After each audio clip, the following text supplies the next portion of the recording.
I've known Eric for more than a decade.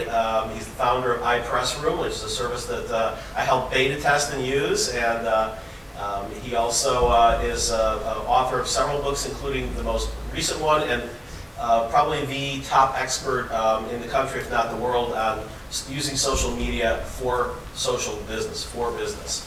And also the founder of the social media boot camps, and also one of the authors and founders of one of the original and still best read, or you don't read podcasts, sorry, best received podcasts in the marketing industry on the record, Eric Schwartzman. Thank you.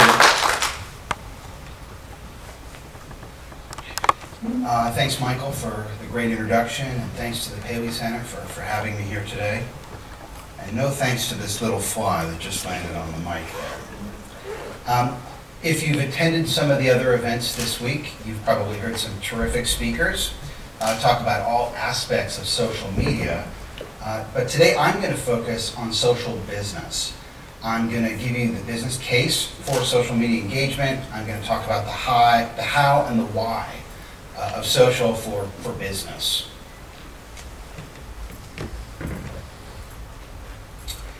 Just a note on my background. I'm not a tech guy. I'm a former PR guy, and that's kind of how I fell into social media. I was working at the Grammy Awards. I was with one of the large entertainment agencies here in town.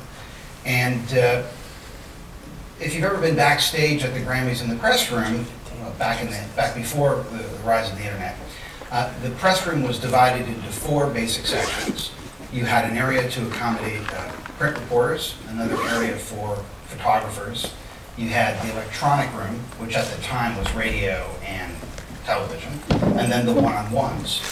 And the last year I worked in the Grammy Awards press room, there was a new area called the internet room. And I remember we were told that we were going to have to bring the winners and their entourage into the internet room. And they were going to try a couple things that were really experimental at the time, because most of us were on AOL dial-up. And that was live text chat and uploading photos to the internet in real time. They weren't sure if it was going to work, but it was a big deal. And I remember bringing the winners by the internet room, and they literally scoffed at it and said, no, no, no, we want to do MTV, we want to do BET, and then we want to get out of here.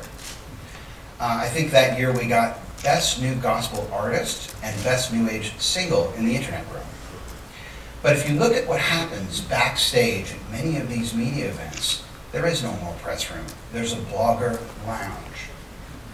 I smelled opportunity at that point and shifted my focus in the mid to late 90s to focus exclusively on social media and online communications. And since then, have spent most of my time studying the impact of social media on social business. So you may have heard many speakers talk about the benefits of social networks for marketing or public relations, or the wonderful success stories regarding companies who have used social media to market their wares to consumers and sell products. But if you think about it, the way you purchase things and the way you make purchasing decisions as an individual is very different than the way businesses make purchasing decisions. Businesses often make purchasing decisions by committee. Often you have to arrive at a group consensus to actually make that purchase. So I want to start with a little story, a company that I found when I was writing the book called Indium.